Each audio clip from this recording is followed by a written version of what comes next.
¿Qué tal? Mi nombre es Raimundo Cimental, soy docente e historiador y en este pequeño espacio hablamos de las investigaciones que estoy haciendo en torno al libro que estoy escribiendo en este primer tomo sobre historia prehispánica.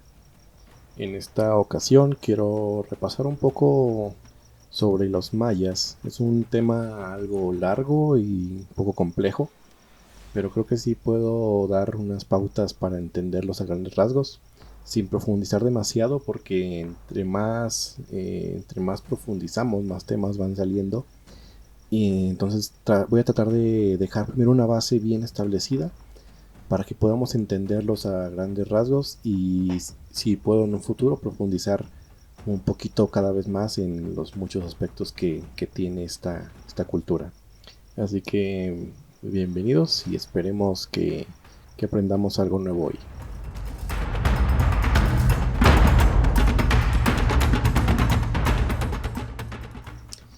Ok, comenzamos repasando un poco lo que comenté en el capítulo anterior. Hablé sobre los olmecas y todo el periodo preclásico, pero hubo algunos elementos que dejé de lado. Principalmente quisiera recalcar la importancia que tuvo los olmecas como civilización de la selva. Y esto es muy importante porque en la selva opera unas reglas totalmente diferentes, así como en el desierto. Civilizaciones que estuvieron en un desierto se desarrollaron muy diferente a las que estuvieron con un clima totalmente diferente. Y para esto quiero plantear una idea de una forma diferente de ver lo que llamamos inventos. Un invento o un descubrimiento. Este tipo de palabras se han usado para desprestigiar a una cultura u otra. Es decir, cuando una civilización inventa algo y otra no, se tiende a pensar que una es superior a otra. Pero a mí me gusta pensarlo de forma diferente y viendo a estos inventos o descubrimientos simplemente como respuestas. Es decir, son respuestas a una interrogante de su contexto. Si en un contexto no está esa interrogante, no se llega a esa respuesta.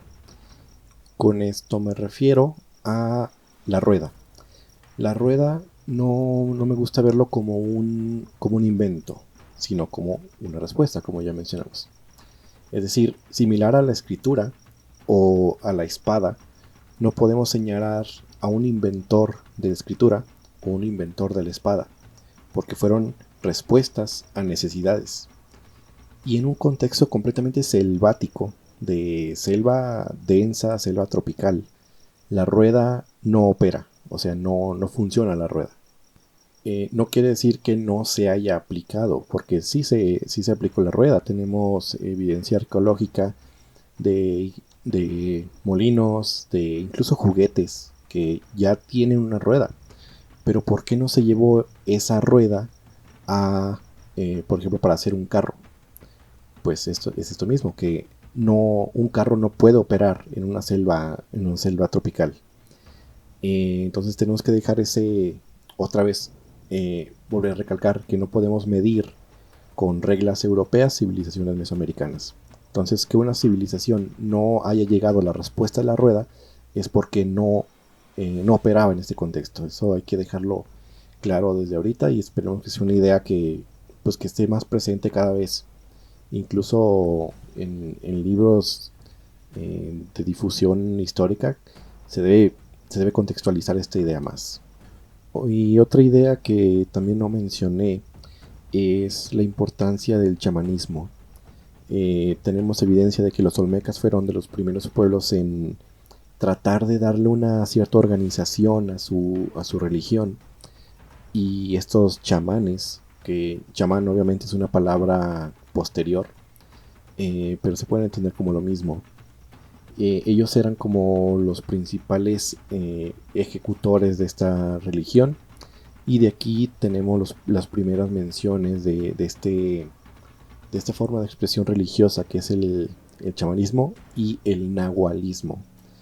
Estos chamanes se les atribuía un, una facultad de nahual. Un nahual en la cultura prehispánica viene siendo una persona que puede adoptar la forma de un animal.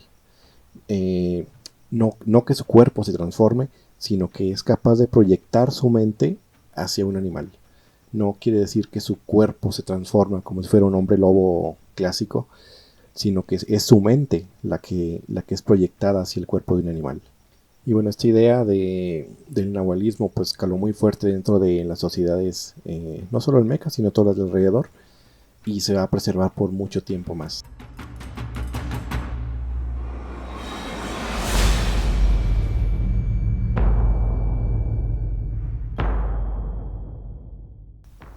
Ahora sí, hablando específicamente de los mayas, eh, tenemos que dejar algo en claro.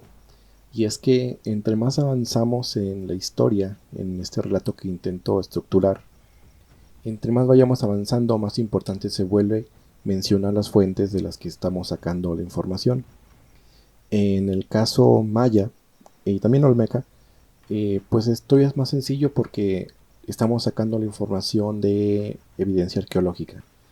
Y entre las fuentes que más estoy leyendo es la revista de arqueología mexicana, obviamente cronistas españoles, también un autor que se llama Javier Tapia y él habla específicamente de mitologías, aunque su libro de mitología azteca, como él lo llama, realmente no he sacado mucho porque tiene muchos, le detecté varios errores en cuanto a estructuración, incluso nombres, confunde un dios con otro, cosas así.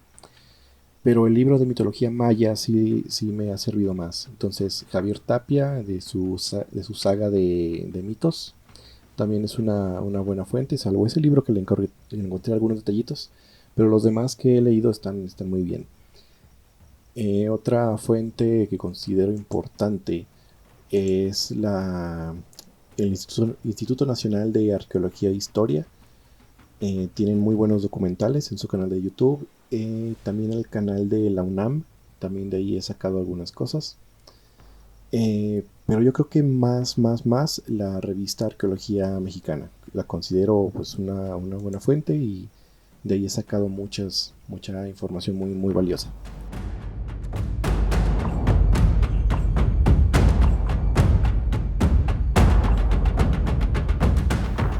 Ahora sí, ¿quiénes eran los mayas? Los mayas fue un pueblo mesoamericano que habitó la península de Yucatán, el sur de lo que es la península de Yucatán, toda esa zona del Caribe, obviamente la parte continental, hasta países de Guatemala y Salvador. Y desde el periodo preclásico, más o menos a mitad del preclásico, ya comenzaban a formar sus primeros asentamientos. Son un pueblo de una historia muy larga y muy compleja. Entonces voy a hablar sobre los rasgos más representativos de ellos, sin profundizar demasiado, porque sí es muchísimo. Pero bueno, primeramente dejar bien clara la idea de que los mayas no eran un pueblo. Los mayas no eran una unidad política, ni mucho menos. Tenemos que pensar en los mayas como si fueran ciudades-estado griegas. Cada ciudad, cada pueblo era independiente, su propio gobierno, su propia religión, sus propios dioses, incluso su propia lengua.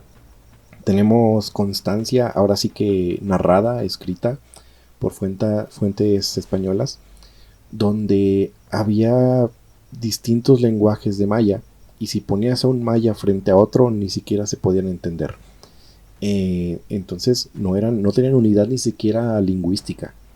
Y esa es una idea que entre mayas y quizá también olmecas nos queda un poquito rara, porque estamos acostumbrados a que sean una unidad política, pero en este caso eran demasiado diversos los pueblos mayas. Todo ese territorio de la península la podemos dividir en dos grandes grupos. Las zonas bajas, que son las más próximas a las costas, el norte de Yucatán, por ejemplo, y las zonas en las zonas altas, que son más montañosas, la zona de Guatemala y sus alrededores. Y para hablar un poquito con más orden de todo este periodo que es larguísimo, voy a dividir la civilización maya en sus tres periodos.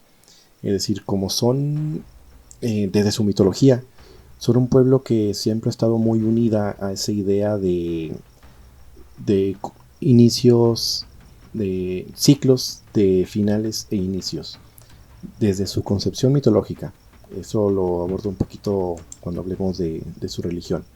Pero bueno, su primer periodo viene siendo en el preclásico, casi de la mitad hacia adelante, aproximadamente del 400 antes de nuestra era a más o menos el 250 de nuestra era. Obviamente no son inicios y finales fijos, sino que se da una fecha aproximada y ya deberíamos entender que estos cambios no son de golpe, sino que fueron paulatinos y no siempre en cada ciudad se vivió lo mismo. De este periodo ya se conocen algunas ciudades. Algunas de las más destacadas estaba Izapa o Pijijiapan, ciudades descubiertas o prácticamente desenterradas de esta época. Hay 13 ciudades, pero con tecnología satelital se han descubierto muchísimas más, pero que siguen enterradas. Recordemos que esta zona, especialmente la zona alta, es una zona totalmente llana. Entonces, donde se ha visto cerros o accidentes geográficos, lo más probable es que ahí haya alguna ruina maya. Y eso es algo muy, pues muy clásico de esa zona, que donde sea se encuentran restos nuevos. Ahora, durante esta época ya se empieza a formar un culto no dogmático entre el pueblo. Obviamente era una sociedad politeísta y teocrática. Entonces, todo el pueblo se concentraba en la casta sacerdotal. Esto no quiere decir que exista una autoridad religiosa central, sino que cada ciudad ejercía su culto de manera muy diferente. Y esto nos ha traído muchas dificultades para quienes estudiamos o difundimos este tipo de civilizaciones, porque nos encontramos con muchísimas diferencias de una ciudad a otra. Es decir, si yo les cuento el Popol Vuh, les tengo que especificar de dónde, de qué ciudad viene este Popol Vuh, de qué tiempo y de qué persona me lo está contando, o de qué persona estoy usando como fuente, porque va a ser muy diferente lo que te cuente una persona en Chichén Itzá a que te cuente otra persona en una ciudad diferente. Entonces, esto de que tengan un culto tan diverso trae muchísimas interpretaciones de un solo mito. Pero bueno, es algo a lo que ya nos tenemos que acostumbrar, especialmente hablando de mayas. Y bueno, recordemos que estamos en el periodo preclásico, entonces en esta época no había sociedades guerreras como en el post-clásico, pero realmente cada ciudad era perfectamente capaz de defenderse. Aunque no eran expansionistas ni tenían ejército profesional, sí contaban fuerzas pues capaces de defender sus ciudades. Este periodo termina más o menos alrededor del año 100, en ese margen de entre 100 y 200, donde prácticamente las ciudades que habían poblado las abandonan. No sabemos muy bien no sabemos exactamente qué pasó, pero en este primer colapso maya prácticamente abandonan sus ciudades y se van a vivir en pueblos o comunidades más pequeñas. Obviamente cuando esto pasa pues nacen muchísimas hipótesis, ¿no? Las más fuertes y firmes que tenemos al día de hoy es que las ciudades dejaron de ser autosuficientes, o sea que dejaron de producir suficiente alimento para toda la población que se estaba concentrando. Entonces la única forma de solventar esa situación fue o conseguir más recursos o realmente dispersarse, que fue lo que pasó en este primer colapso. Entonces prácticamente abandonaron sus ciudades, sus carreteras, sus líneas de comercio, prácticamente la selva se los comió. En este primer periodo ya tenían un comercio fuerte, especialmente con los olmecas y con los zapotecas. Entonces todo eso se perdió. Comenzaron a organizarse en comunidades pequeñas, con los recursos que podían. Incluso se llegó al extremo de olvidar toda la escritura, todo el avance científico que tuvieron. Prácticamente a muchas comunidades se les olvidó y fue muy difícil retomar todo ese conocimiento. Entonces, esta primer civilización maya duró unos 650 años. Formó la base, el tronco de lo que vendría después.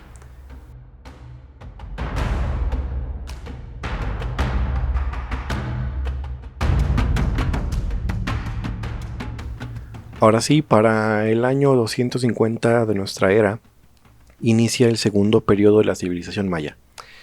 Estos mayas del periodo clásico, ya estamos en el periodo clásico, son los mayas de los que tenemos la idea en la cabeza. Cuando pensamos en mayas, pensamos en las pirámides y la típica vestimenta maya, las armas de obsidiana, todo eso. Toda esa idea del maya clásico es justamente de este segundo periodo. ¿Qué pasó en este segundo periodo? Todo lo que se hizo antes, en la primera civilización y el primer colapso, todo eso se formalizó. El sistema jeroglífico, que fue uno de los más complejos de Mesoamérica, duró siglos sin saber descifrarlo hasta hace poco. También el sistema matemático, prácticamente cuando llegan después de la conquista y todo ese proceso, prácticamente no les importaba descifrarlo. Tardamos siglos y siglos en voltear a ver todo ese sistema. Prácticamente no había ojos que pudieran pues apreciar todo eso. Ya gracias a la relación que tuvieron con los olmecas, también se formalizó el uso del calendario. El calendario ritual y el calendario de cosecha ya era de uso común. Recordemos que el calendario ritual era de 260 días, basado en los ciclos lunares, y el calendario solar de 365 días. Cálculos obviamente muy exactos para la época. En esta época, en Europa se seguía usando un calendario totalmente desfasado y muy arbitrario que trajo muchos problemas para emperadores romanos y del Sacro Imperio y obviamente todos los reinos católicos, pero aquí ya se tenía un calendario de 365 días. También es muy importante la observación que tenían de todos los fenómenos astronómicos. En esta época, aún aquí en Mesoamérica, seguía siendo lo mismo astronomía y astrología. Es decir, ambas artes tenían que ser dominadas por la casta sacerdotal. Y por eso era muy importante la observación del cielo. En las pirámides escalonadas o zigurats que ellos construían, siempre en la cima había un observatorio. Ese observatorio era precisamente para la observación del cielo y particularmente de Venus. Venus tenía mucha importancia en los calendarios. Y de este periodo hay muchas ciudades que ya nos pueden sonar un poquito más, como la ciudad de Copán, Tikal, Palenque, Calakmul. Son ciudades que ya existían obviamente, pero en esta época llegaron a su máximo esplendor. Prácticamente destacan sobre la selva en la que fueron construidas. También destaca el uso del cero para sus operaciones matemáticas y astronómicas, precisamente por eso tenían cálculos tan exactos. Pero todo este crecimiento del periodo clásico también tuvo sus complicaciones. Recordemos que ya es una sociedad totalmente urbanizada. Había la casta sacerdotal, los gobernantes, que muchas veces eran los mismos, toda la casta, bueno, no casta, sino el oficio de los escribas, comerciantes, artesanos, agricultores, diferente tipo de agricultor, ya que pues se había masterizado la rotación de cultivos del maíz, el tomate, el chile. Todo este crecimiento, pongámoslo así, pues trajo esta división entre las élites urbanas y las élites, bueno, no élites, sino el poblado en general, y aparte las poblaciones rurales. Entonces ya había una diferencia muy grande entre quienes vivían en la ciudad y quienes vivían en las comunidades rurales. De hecho, se trataba hasta de incultos, incluso llegando a los extremos de considerarlos como casi salvajes a la gente que trabajaba o que vivía en comunidades más pequeñas. Y esto va a ser muy importante porque igual va a llegar un colapso. Y ese colapso va a hacer que en esta descomunicación que había entre rurales y mayas urbanos, pues prácticamente no, no va a haber cómo recuperar conocimiento que solo había en las ciudades. Y ahora que las ciudades se abandonaron, los mayas rurales no prácticamente nunca tuvieron contacto con todos los avances que se iban dando en las ciudades.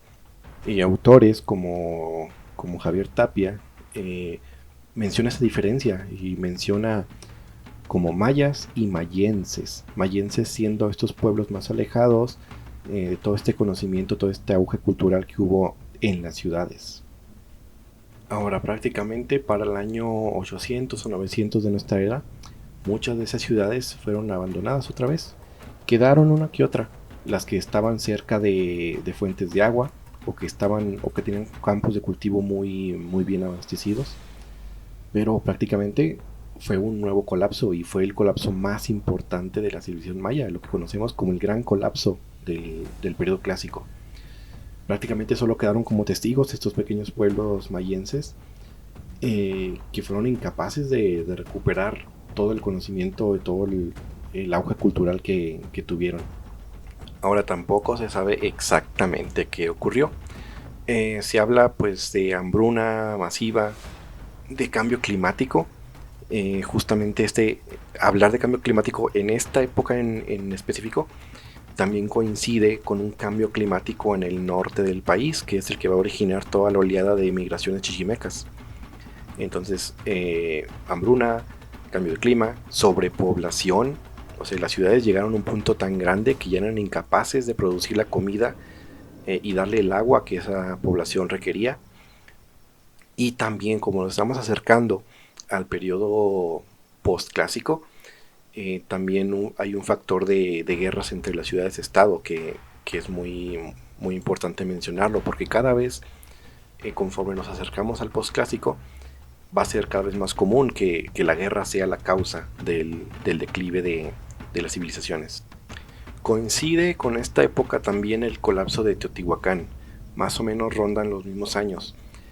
Básicamente Teotihuacán era una ciudad que tenía no el monopolio, pero sí tenía el mercado más potente y la influencia más grande de todo Mesoamérica, la parte central. Entonces, cayendo Teotihuacán, todas las líneas comerciales se debilitan también.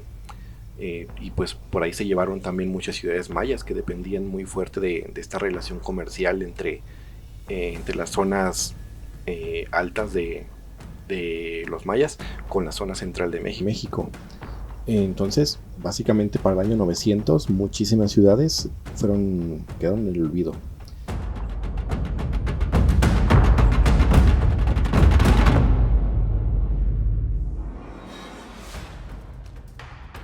Y entramos por ahí en el año 1000 de nuestra era al tercer periodo. Este periodo duró desde justamente el año 1000 aproximadamente, obviamente, hasta 1480. No se menciona específicamente que el final del tercer periodo sea con la intervención de los españoles, pero pasó algo que es muy importante y por eso marcamos el final de ese tercer periodo por ahí en el 1480. Bueno, después de este segundo declive, prácticamente era empezar de cero. Recordemos que la civilización maya estaba muy acostumbrada a esto, ¿no? Desde su mitología siempre hay ciclos de muerte, volver a empezar, muerte, volver a empezar. Desde el Popol Vuh podemos ver este tipo de concepciones. Entonces ya estamos prácticamente en el periodo postclásico. Una de las cosas más importantes del postclásico es que la mayoría de ciudades-estado y de pueblos en general, grupos étnicos o básicamente imperios, se decantaron mucho por ser guerreros. Ya eran guerreros antes, obviamente, pero en esta época toma muchísima importancia, especialmente con el pueblo tolteca. El pueblo tolteca tiene mucha importancia en este cambio de pasar de una sociedad teocrática a una sociedad militarista. Lo vamos a ver más a detalle más adelante, pero este cambio también afectó a los mayas. De hecho, se habla de una invasión o de una idealización del pueblo tolteca por parte de los mayas. O sea, que ellos o fueron invadidos o copiaron muchísimos aspectos del pueblo tolteca. Básicamente, la ciudad de Chichén Itzá se hizo casi calcando la ciudad de Tula. Entonces, no se sabe exactamente cuál de las dos cosas pasaron, pero una invasión se me hace muy improbable, la verdad. Son pueblos muy alejados unos de otros. Pero sí puede que la civilización o los mayas de Chichen Itza, que son los Itzaes, sí tomaron muchísima inspiración de los toltecas para su ciudad. Entonces aquí ya estamos hablando de los Itzaes, que son un pueblo maya caracterizados por ser militaristas y expansionistas, quizá por esta influencia tolteca. Pero anteriormente sí había pueblos mayas militaristas, pero no eran expansionistas. Cada quien tenía su ciudad y con la ciudad y sus alrededores tenían. Los Itzaes no. Ya empezaron a establecer alianzas, pelearse con vecinos, tomar regiones, que eso era raro entre los mayas. Y justamente por ahí el año 1000, tres grupos étnicos de mayas, que son los Itzae, los Tululchiu y los Cocomes, forman una liga, la Liga de Mayapán, compuesta por, obviamente, Mayapán, Uxmal y Chichén Itzá. Esta alianza obviamente no surge de la nada, sino que ya tenía un tiempo entre convivencia de esos tres grupos étnicos, de tres ciudades, pero se forma más o menos en estos años con el objetivo de mantener pues un orden, cierta, cierta autoridad sobre sus vecinos. Toda esta hegemonía de la Liga de Mayapán terminó porque una de sus cabeceras, que era Uxmal, se rebela ante sus vecinos y decide separarse de la liga. Esta separación también trae problemas internos dentro de lo que quedó de la liga. Y básicamente guerra civil, guerra por todos lados, propia de este periodo. Tal fue la destrucción que para la llegada de los españoles unos cuantos años después, prácticamente ya no había ciudades. Había una que otra que estaba cerca de fuentes de agua, pero ya no había un imperio ni ciudades tan rebosantes como los hubo durante este último periodo. Entonces ya venían de un colapso, se le suma toda esta serie de guerras entre los ciudades-estados y básicamente cuando llegan los españoles ya no tienen la fuerza para resistirlo. Aún así, nos cuentan ya crónicas españolas que cuando llegan se encuentran con una civilización. Es decir, ellos venían del Caribe. En el Caribe había pueblos taínos con una organización muy rural. Había una que otra aldea viviendo de lo que les daba la tierra. Pero cuando llegan a la península de Yucatán, se encuentran con ciudades, con pueblos, aunque sean pueblos pequeños, pero bien organizados, con una jerarquía social, con rasgos bien definidos en su sociedad, división de trabajo, gobernantes, sacerdotes. Básicamente se encuentran con una civilización hecha y derecha. Las pocas ciudades que quedaron en pie conservaron todavía mucho de esos avances. Y para el año de 1524, cuando Pedro de Alvarado decide conquistar toda la zona maya, pues prácticamente los pueblos mayas estaban dispersos y no estaban nada unidos, lo cual le facilitó mucho la tarea a Pedro de Alvarado, pero básicamente sobrevivieron. O sea, al día de hoy los pueblos mayas siguen vivos y en este ratito que estuve hablando de ellos, no me dio mucho tiempo de hablar, de profundizar en la sociedad, en la religión, todo lo que son los sacrificios y toda la religión de este pueblo, pues nos ha dejado muchísima huella, incluso es una sociedad presente al día de hoy.